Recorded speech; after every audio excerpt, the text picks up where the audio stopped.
சென்னை பல்லாவரம் தனியார் பல்கலைக்கழக மாணவனை சரமாரியாக வெட்டிய வழக்கில் 3 பேர் கைது செய்யப்பட்டுள்ளனர்.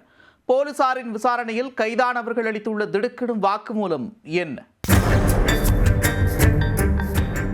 சென்னை பல்லாவரம் ரேடியல் சாலையில் பிரபல தனியார் பல்கலைக்கழகம் ஒன்று செயல்பட்டு வருகிறது. இந்த பல்கலைக்கழகத்தில் திருநீர்மலை பகுதியைச் சேர்ந்த ஹரீஷ் என்ற மாணவர் டிப்ளமோ விஷுவல் கம்யூனிகேஷன் படித்து வந்தார்.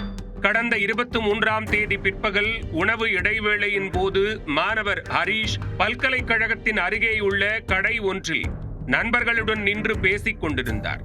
அப்போது அங்கு கத்தி, அரிவாள் உள்ளிட்ட பயங்கர ஆயுதங்களுடன் வந்த கும்பல் ஒன்று கண்ணிமைக்கும் நேரத்தில் ஹரீஷை சுற்றி வளைத்து பொதுமக்கள் முன்னிலையில் கொடூரமாக வெட்டி சாய்த்தனர். இந்த தாக்குதலில் தலை, முகம், கை ஆகிய பகுதிகளில் பலத்த வெட்டுக்காயமடைந்த ஹரீஷை சக நண்பர்கள் மீட்டு அருகில் உள்ள தனியார் மருத்துவமனையில் அனுமதித்தனர். இந்த தாக்குதல் சம்பவம் குறித்து பல்லாவரம் போலீசார் வழக்கு பதிவு செய்து விசாரணை மேற்கொண்டனர். போலீசாரின் முதற்கட்ட விசாரணையில் மாணவர்களிடையே கஞ்சா விற்பனை செய்வதில் ஏற்பட்ட தகராறில் தாக்குதல் நடைபெற்றிருப்பது தெரிய வந்துள்ளது. தாக்கப்பட்ட ஹரீஷுக்கும் அதே கல்லூரியில் BSc 3ஆம் ஆண்டு படித்து வந்த அன்பரசு என்ற மாணவனுக்கும் இடையே கஞ்சா கொடுக்கல் வாங்கலில் தகராறு இருந்து வந்ததாக கூறப்படுகிறது. அதனால் ஹரீஷை பழிவாங்குவதற்கு திட்டம் தீட்டி காத்திருந்தார் அன்பரசு. அதன்படி சம்பவத்தன்று தனது கூட்டாளிகளுடன் வந்த அன்பரசு கடையில் நின்று கொண்டிருந்த ஹரீஷை சுற்றி வளைத்து அரிவாளால் வெட்டியது விசாரணையில் தெரிய வந்தது. இதனையடுத்து தப்பிச் சென்ற அன்பரசு உள்ளிட்ட குற்றவாளிகளை போலீசார் வலைவீசி தேடி வந்தனர்.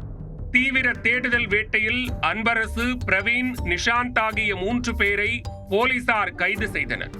அவர்களிடமிருந்து 2 இருசக்கர வாகனங்கள் பறிமுதல் செய்யப்பட்டன. பிடிபட்ட 3 மீதும் வழக்கு பதிவு செய்த போலீசார் அவர்களை தாம்பரம் நீதிமன்றத்தில் ஆஜர்படுத்தி புழல் சிறையில் அடைத்தனர்.